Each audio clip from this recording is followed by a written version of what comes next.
Hello and welcome to our program Where God Weeps, a program where we speak about the situation of the suffering and persecuted church around the world. Sierra Leone is a small country on the west coast of Africa. The name Sierra Leone means Lion Mountains. With a population of over 7 million, the land is rich in diamonds, gold, bauxite, iron ore, and much, much more. Sierra Leone emerged from a decade of civil war in 2002 and from an Ebola outbreak in 2014. Several years on, the country still faces the challenge of reconstruction and reconciliation. Thousands are still displaced and require financial, social, and psychosocial support. The population is very young, with about 60% under the age of 25, and one of the greatest challenges facing the government is that Sierra Leone has one of the highest youth unemployment rates in West Africa. To tell us more about the situation in the country, it is my privilege to welcome Father Peter Conte, the Executive Director of Caritas in the capital Freetown. But before we meet Father Peter, we're going to watch a short program now on the story of Sierra Leone.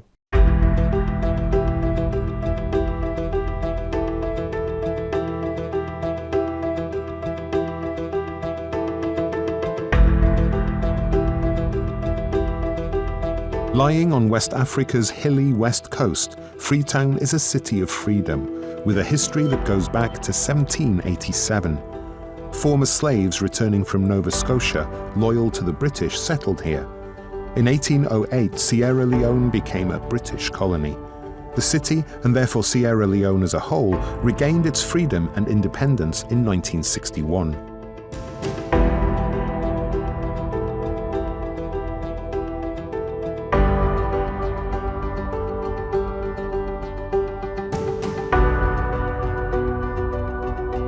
In 1967, Siaka Stevens' government was overthrown following a military coup, though he managed to return to power in a year and became president of the republic within 3 years.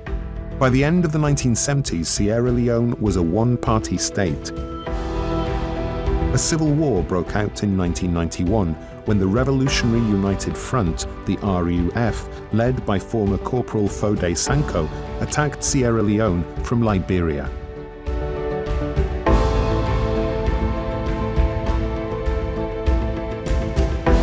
The country was consumed by a turbulent 10-year-long war that intermittently lasted until January 2002.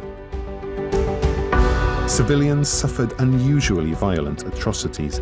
Kidnappings, mutilations, rape, and the forced recruitment of children into the army were the order of the day. Kidnapped children aged from 4 to 16 were trained and exploited in the fighting.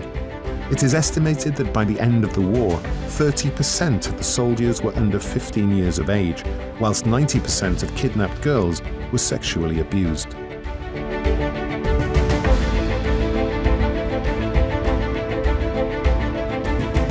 One of the war's key elements, apart from the power struggle, was the fight for access to Sierra Leone's diamond and rutile mines, which helped finance arms purchases. Through the international network of jewellery retailers, blood diamonds have supplied and continue to supply world markets.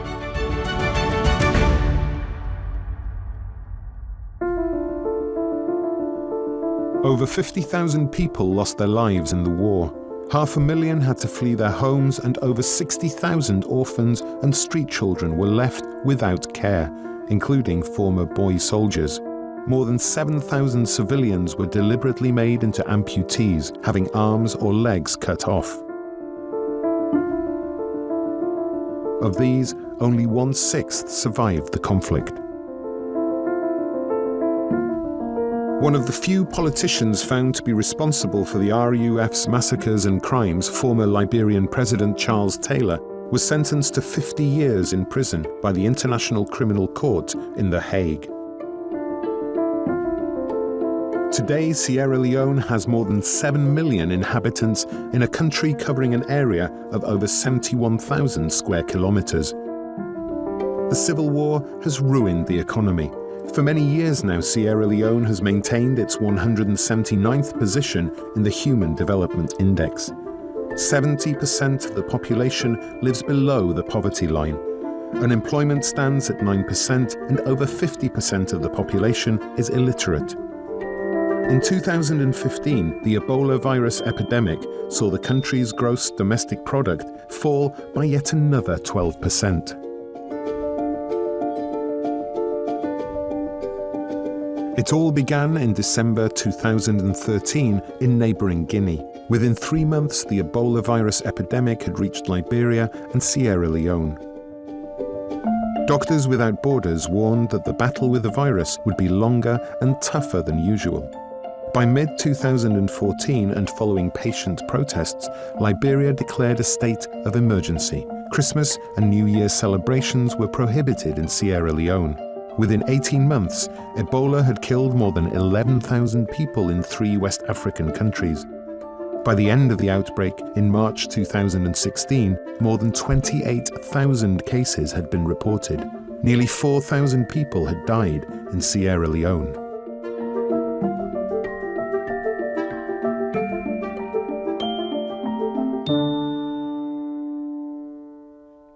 Sierra Leone is a wounded country.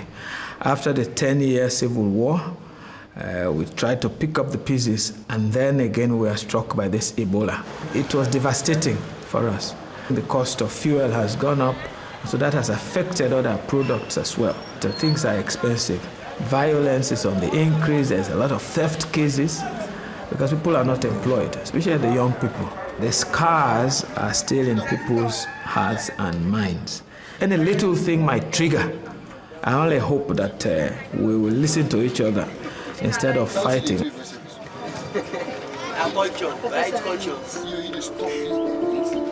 78% of Sierra Leone's population are Muslim, predominantly Sunni.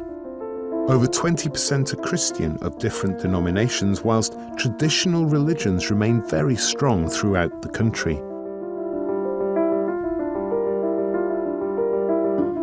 The history of the Catholic Church in Sierra Leone dates back to 1510, when Portuguese missionaries came to this land with merchants. The first native priest of the Diocese of Freetown and Bow was ordained as recently as 1961. Today, there are about 175,000 Catholics in 4 dioceses. The Muslims are strong. They are increasing. First of all, they are already in the majority, but we see that there are new sects coming in, and this is causing some problems, some worries. There's a good relationship between Christians and Muslims here, generally. People are surprised when I say I'm from a Muslim home myself. My mom is a Muslim. My elder sister, another younger brother, they are all Muslims. Perhaps what might be an issue, you call them rightly sects, the various Christian splinter groups. There are so many now coming up and so on. And they preach prosperity to our people. They work on the psychological situation of our people. I believe people who want to get married, people who want to go to the first world, they want to go to America, they want to go to Europe. So they talk to them and they pray for them. They will tell them they will pray and they will get visa. And they will pray and they will get married. They will pray and they will get jobs. We are a small group. Christians are in the minority, but we have a strong force to reckon with. The people look up to us. Majority of the schools are owned by the church. Aid to Church in Need helps us a lot to set up our pastoral facilities. We thank God for the gift of the faith. Now maybe it's time also to share, because the growth, the faith has grown. The people are still committed to the faith. The vocations are here. We have learned the faith or got the faith through the missionaries from the West, and we have kept it.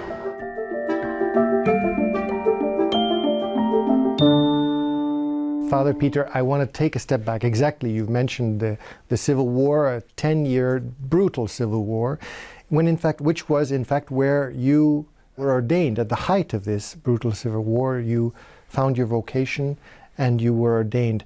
Can you tell us a little bit about this time of the war? How did you experience it personally?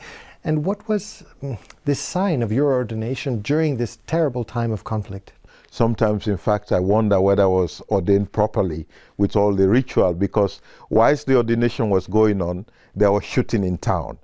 And so I guess the bishop must have jumped some of the... He rushed the ceremony. But that was the beginning of my ministry of working with the poor and people in challenging situations, because after the ordination ceremony, there was a big banquet prepared. And of course, obviously, after the Mass, everybody was rushing home. And the bishop said to me, you know, take this food to the prison or to the displaced and the refugees. So for me, day one of my ordination set the tone and the pace in which my ministry was designed. Since that day, I've never stopped serving the poor and helping the marginalized in our community. Now, having said that, you, prior to your ordination, you had worked a long time. Is it 30 years to that, something like that? Quite a long time, yes. In quite a long time. Yeah. In social service. In social service. Particularly the poor in the slums of Freetown. Yeah. First of all, what was it that drew you to this social service? And then secondly, why become a priest? What was it that you could do as a priest which you couldn't have done prior to this in your work as a social servant? Well, initially I got involved because, of course, of our situation, and you could see the suffering of people. And I was influenced by an English priest who I saw his dedication in helping our own people. And I said, if this priest from all the way from the United Kingdom could show so much compassion, why not me? So I got involved at a level in various ways, working with street kids, working with marginalized kids and so on. But I felt that there should be more to it. And in all of those actions, there should be a spirituality. Because afterwards, we are just responding to the love that Christ showed us. Whatsoever you do to the least of my brothers and sisters, you have done unto me. For me, that was the key and the opening point of my calling and my vocation. That yes, I could do it as a social worker, but there is a spirituality infused in the reason for service. As a social worker, you could work because you are earning money at the end, but there was more to it. And I felt the spiritual hunger that I needed to fulfill.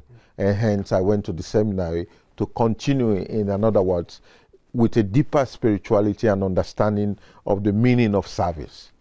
Father, during the war, particularly the Catholic Church was a target. I note here that priests and religious were expelled, church property was looted and vandalized, and many churches and schools, orphanages were burned. Why was the church particularly a target during this civil war period? Well, we took up the role of being the voice of the voiceless, and our war was not a religious war at all, but we are targeted because of the fact that we stood and advocated for those who were really suffered a lot. And so because of that, we were threatened. Of course, nuns were killed and raped when it got to the lowest ebb. And I personally took up the role of being a journalist because most of our journalists fled away. And so I was giving the news to the BBC and the CNN at the time. So I was one of the targets that they were looking for, because whilst the rebels were committing atrocity, they claim it was the Nigerian soldiers and the UN troops. So I will always go on the radio and say, no, it's not true. I witnessed it myself, that they are the ones causing atrocity. So in the short, for me, unfortunately, most of our mission houses were burned and vandalized. How do you see this question of reconciliation? There was never, for example, a truth or reconciliation committee, or perhaps my question is, was there? And then how is the situation of reconciliation between the peoples today in Sierra Leone? Reconciliation went through various phases. I mean, I could recollect at a church level, it was difficult for us as pastoral agents to preach the love of God to a community where you see half of the group were perpetrator and half of the group are victims. So how could you tell them all in the same context that God loves them? And so it was challenging for us, first of all, as pastoral agents, as pastors, to preach the love of God in a community that was divided. One, perpetrator; two, were victims. If a man sits in the pew, he sees the one who has raped the wife. Many people were made amputated, and he sees the person in church. How do you tell them in the same context that God loves them? So we were gradually, trying to build peace committees in our schools and help in that. Reconciliation is a long process. Even now, after so many years after the war, we see evidence of conflict, we see evidence of revenge coming up. And so that has been our constant campaign, that again, let us look at what brings us together than what divides us. But at the moment, even now as we talk, we have political division because politics is divided along tribal line. And so when one party wins, the other tribe is being victimized. When the other win, the other. So we are trying to see how, as a nation, we could build a national cohesion. So at the moment, that is our biggest task that we face.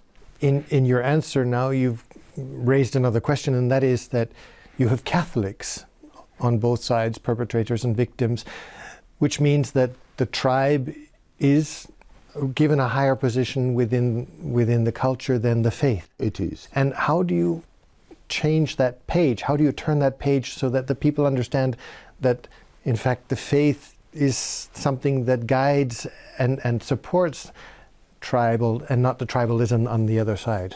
Unfortunately, there is this deep commitment to tribe that even among priests and religious, unfortunately, you see that being evidence, the division of where they are coming to. So we came together as confraternity of priests and said we should be an image of unity, regardless of our tribes. The two tribes are from the north and the southeast. Fortunately for me, my mom is at one and my father is another. That's why, in fact, the priests have kept me as the president of priests for many years now, because of that combination. This is a rare combination to have the two together. So we say those of us who have these two blend could be the champions to lead this unity in our country. So we've been trying. And it's working. It's working, gradually also, working. And also then among the parishioners. Then then it's flowing. So we, in terms of elections or politics, we try to say, look for ideology. It's not a matter of blind loyalty to your tribe, rather than what is the manifesto of the party. So we try to push that let's break the tribal barriers and let's look at what are the agenda that suits us as human beings in the country. The country also suffered a terrible illness, that is the Ebola. In 2014, Ebola struck the country with horrible consequences. Can you tell us a little bit about that time? You were very involved in the raising awareness. First of all, I think there was a silence. It struck in New Guinea, in Guinea first. Yeah. And then there was a silence, and you were one of the first to start speaking about this problem. Can you give us a little bit of a picture what happened there? Certainly, Ebola brings very, very sad moments. And as I speak, I will say I'm still traumatized by some of the images and flashbacks that I get. I recollect that one of our catechists had Ebola because he went to pray for a parishioner that was sick, and he touched the parishioner and came home and spread the disease among his family. But we are called upon that the catechist was in high fever. We went there, and he was already dead, the wife was dead, but the little child of about 7 was stretching hands to us. Father, my mom and dad are sleeping, can you come and wake them up? Which she couldn't understand what has happened. And we feel helpless, we couldn't touch her, we were throwing bread to, like an animal. And we went to get the ambulance to rescue that particular child. It took us 48 hours to generate the ambulance that was overwhelmed at the time. When we came back, she was dead. So again, I see that hands stretching out, and I feel helpless that I could have helped. But anyway, we did at various levels a lot of sensitization. First of all, I was in the delegation that went to the United States Senate to sensitize them about what is happening with Ebola. I was also privileged to be in the House of Commons in the UK. So at the international level, You became a voice. The voice for our people who are suffering. And also locally, because there were, first of all, religious leaders that were giving wrong messages, that people have suffered Ebola because of some sin that they have committed, and it was God that was punishing us. So we came as Interreligious Council, which included Muslims and Christians, and said, hey, we need to synchronize this message. Otherwise, our people are not going to take the precautions. They are going to say it's sin. They are going to say Ebola cannot be cured, and they will just accept it as that. Also, there was a myth that there was a witchcraft. There was a plane crash on the witchcraft. And there was a plane crash. They believe there's witchcraft. Yes. And they believe that there was this flight of people going on their mission, and there was this crash. And so the people were dying daytime because they were involved in that flight. So we had to work hard to break out that myth that Ebola was a disease, and if we take the precaution by not touching the dead and doing, then it will. So it was only when the Interreligious came and joined the Ministry of Health to give the right message, then we started seeing decline in Ebola. Because for us religious leaders, the church, the centrality of our mission, because you need to bless people. In the sign of peace in church was stopped. We were stuck when it came to Ash Wednesday. How could you give ash? So we are pastorally challenged in so many ways that we didn't envisage. But gradually, people listen. That's one good thing about Sierra Leone, is that I always say we're in our joyful mystery, because people really still have a lot of respect and regard for the religious leaders. Now, this is an exceptional situation, but there is a day-to-day issue, and that is poverty and the impact of poverty on children, particularly that one out of every four child doesn't reach their 5th birthday for simple reasons, for diarrhea, for malaria, for illnesses that are treatable. And this is a question and a challenge not only for the government, but in some ways also for the church. How can you work in this area, in this situation where poverty has brought about so much suffering? Yeah, that's the paradox, because in effect, Sierra Leone should not be poor. When you check the number of resources, the diamonds, the rutile, the bauxite, the minerals that are coming. So our poverty is man-made. Selfishness, greed, corruption. So it is man-made, which means it could be fixed again by man. But it is devastating that we see those really affected with all this poverty are children. And so one of my tasks has been, or our church has been, to help vulnerable children and orphans and street kids. And we are trying to alleviate the suffering, but we are overwhelmed. There are a lot of children, being neglected. We had Ebola, we had the war, we had mudslide after that. Yes. We had thousands were killed. And so, which means in effect that there are lots of orphans, lots of people who have lost parents. And with the Ebola orphans, it was difficult to find placement for them. War orphans were very easy to have adoption and fostering, but Ebola orphans were in a peculiar situation wherein the foster families were afraid that if they take them in, it might resurface again.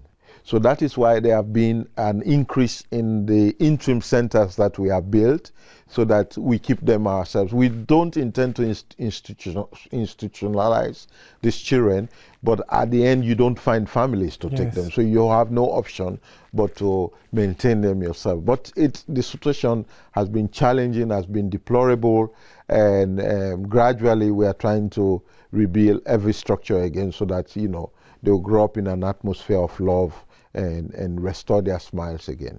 In all of this difficulty, at the same time, there are signs of hope. And one of these signs of hope is the flowering of the church, the vocations, the priesthood. You are the president of the Confederation of Priests in Sierra Leone, and you see these new vocations. How is it, why is it that these vocations are flowering in your country? Sierra Leone is extraordinary in various ways. I was explaining to a Nigerian priest in which he couldn't understand from his own context, wherein there is so much tension.